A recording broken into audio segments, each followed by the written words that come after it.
welcome to the vlog, and may I offer you a very happy Easter Sunday to you. Clearly I'm having a good one. I'm on my way down to my grandparents' house. They live a little bit south of me, so I am just headed down the highway here. And it's a very, very busy road on this Easter Sunday, which, you know, you could expect.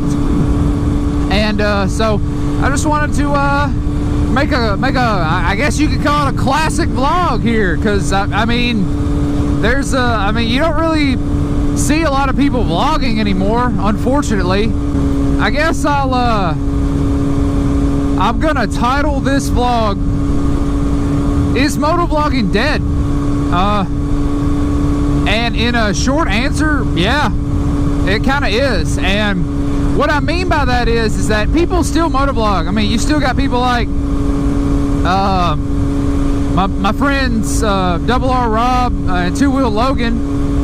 They still motovlog, but you got other guys like Do It With Dan and Jake, and hell, a lot of them that still vlog. They still motovlog, I should say, but motovlogging is kind of just had its phase and kind of went out the door, so to speak. I mean, it's still really fun to do. Hell, I'm doing it now. But there is there came a point in time in maybe 2017 where there was just a big drop-off of motovlogging, where people just weren't really doing it anymore. People started, and really you saw a lot of it like towards the end of 2016 as well. Everyone started doing these build series, and don't get me wrong, there is not a thing wrong with doing a build series. Hell, I did one. I mean, I built the CBR, you know, or rather I had it worked on and painted it, but I mean, you know, I mean, you saw where it was and you saw where I brought it to, and so that was kind of a build series.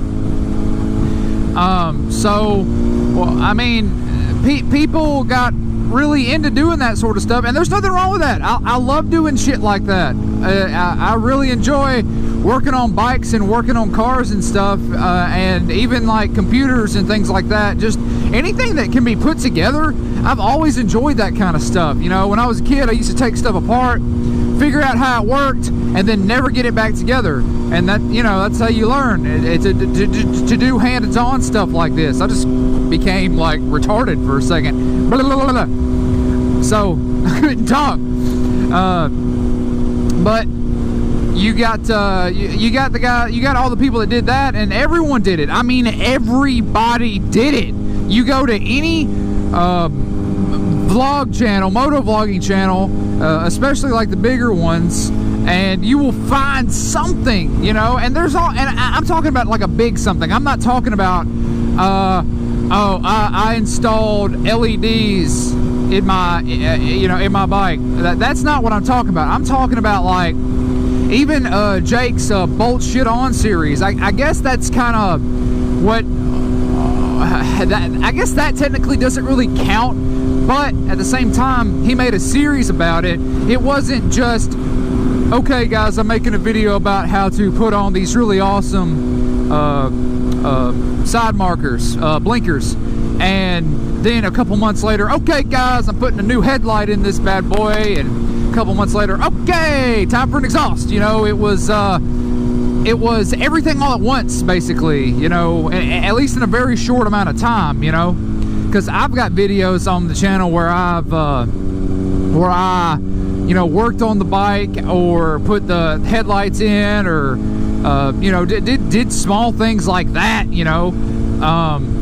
So that kind of stuff doesn't really count. But ooh, punch bug, punch bug, punch bug, punch bug. I think that's all. GTO, neato. GTO, neato. But yeah, so you got all those build series or bolt shit on series, what have you, And they were great. I mean, I loved watching them. I loved doing stuff like that myself. I just can't afford to do a lot of stuff like that all the time, like I wish I could. But I digress. So, you know, after all that happened, motovlogging just kind of, it just became like a real laid-back sort of thing, you know? Everyone was so serious about it back in, like, between, like, 2013 up to 2016, you know? Like, it was just so serious. Everyone was doing it. Everyone was getting into it, you know? And that's great, you know? But at the same time, you know, you do it because you love it, obviously, but, like, also there just became like this saturation of so many motovloggers, and you know, I was one of them. I was in the crowd, you know. I was like, oh, I really want to do that, you know. It was a popular thing to do, and it was just something that people that had bikes just really wanted to do. It's almost like everyone that had a motorcycle had a camera strapped to their helmet at some point. And again, nothing wrong with that. It's just it saturated the pool of motovloggers, and you know, and I'm not saying that that was the problem. It was cool to see everyone's different perspectives and ideas, and just all the differences between everyone, editing styles, and all the different bikes. You know, the more information that we can flood the internet with good information, you know, good stuff, the better. That when, you know, when it comes to people picking out a motorcycle for the first time, or even if they've had a motorcycle for a while and they need to look up something that they want to do, the information's out there. I mean, you can't get on YouTube or some other social media platform that allows video and not find something useful to your specific scenario. I mean, it's impossible. Now with newer bikes, that may not be the case, but you know, once aftermarket companies come to the table and start making stuff and start making stuff compatible with new bikes, you know, and most of the new stuff is just variations of the old stuff that was good,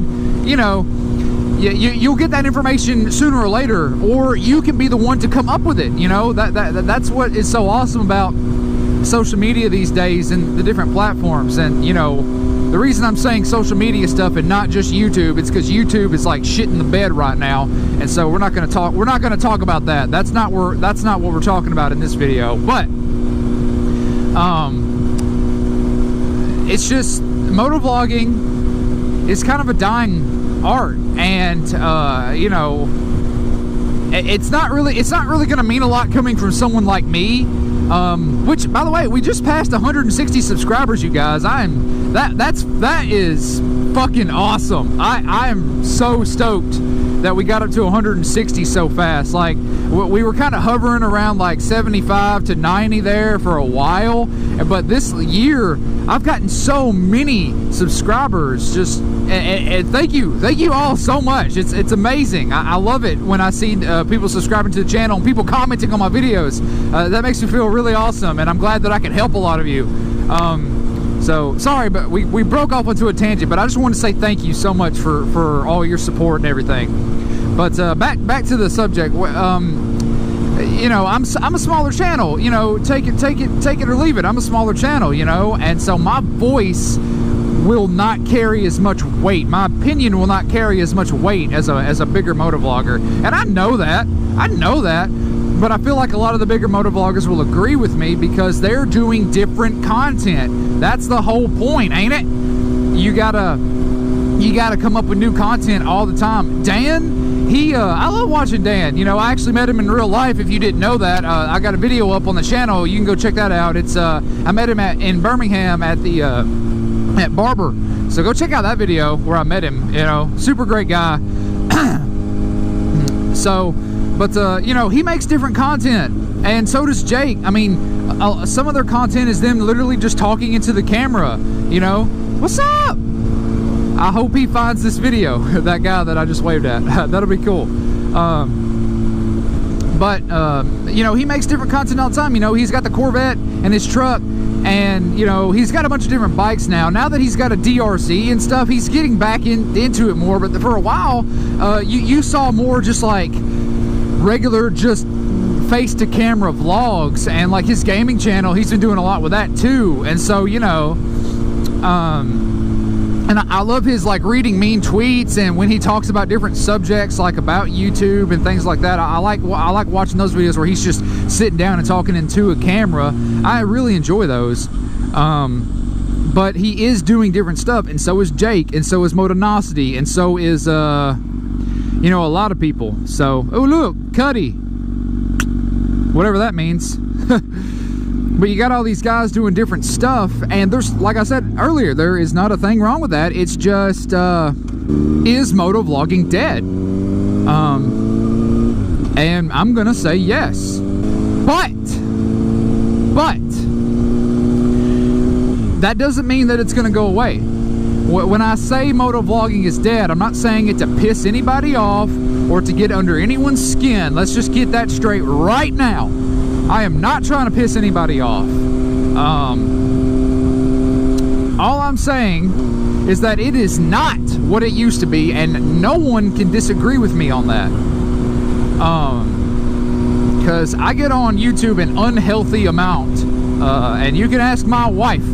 I get on YouTube a very unhealthy amount of time, and so I noticed the change. You know, anyone would notice the change. And recently, I haven't been putting up a lot of moto vlogs either. I've just been doing like just random shit, you know, unboxing stuff like my Senna 30K, you know, and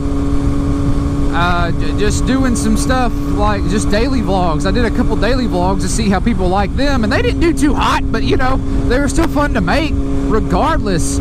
If I was actually popular and I could daily vlog and just show you guys what I do on my day-to-day life, and my day-to-day life was actually interesting enough to do that, that would be so much fun. There will still be motovlogging. There will continue to be motovlogging until the end of time, you know. I mean, until bikes are no more. There's always going to be people reviewing motorcycles. There's always going to be that kind of niche of videos. But you're going to see the majority of it being just people riding around on their bikes, talking. And that's really all it ever was. But there became a moment in time where it was almost like a competition. Like who could make as many motovlogs as they can? Who can get pulled over by the police as many times as they can, just for views, like clickbait and shit? And then there's the guys that just like throw their opinion out there like all the time, and that's all they did when they rode. It's like they would have a topic, they would have basically a whole script, and they would just stick to it.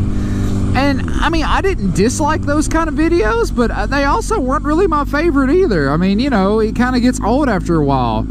And what it boils down to, pretty much this is the last thing I'm going to really say that's really going to make any sense, is that everything that could have been made a video about has already been done.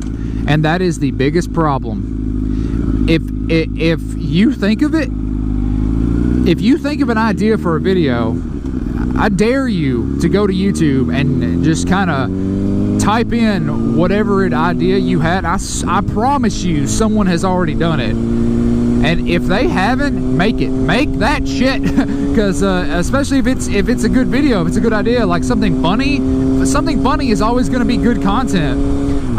Always, no matter what. And as long as it actually is funny. So, but that is it, you guys. That is the main problem. If it's been done, everything has been done, everything's been talked about, it's been picked to death. The only thing that people can really talk about is new stuff, obviously, like politics and what's going on in the world, like with guns and shit. But honestly, ooh, there's a 300ZX. Ah, cool.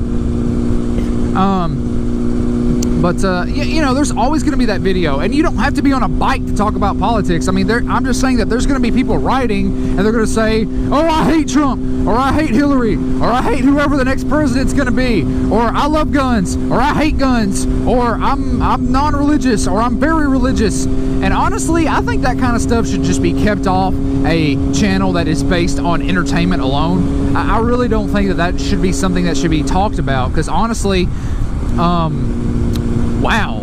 Oh, I love those old cars. A couple of Mustangs or Camaros and some Mopars. It's nice. I'm going to wrap this video up, you guys. I promise. you kind of limit your fan base whenever you throw out a strong opinion about something. Now, I will say that I in fact love guns. You guys know that. Most of you know that. I love guns. And there may be some people that don't like me because I love guns. And that is kind of dumb. I mean, that's like saying that you hate someone because they're collecting stamps. I mean, you know, there's nothing wrong with having like some sort of collection or something. And I'm not saying I have a collection of guns either. I'm just saying that I enjoy guns. I like to go shoot them. I like to get new guns and see how they feel when you shoot them. It's like riding a new bike. Whenever you get a new bike that you have wanted for a long time, like this 1000, for example, when I got it, I bought it because I love the way it looked and I love the way it felt. And that's kind of how guns are too. Most people buy guns not because they're ugly, you know, unless it's just dirt cheap, and you want a gun, you want a cheap gun. You go buy a gun because you love the way it looks and you love the way it feels when you shoot it. It feels good in your hands, or when you hold, or when you shoulder it, or whatever, you know,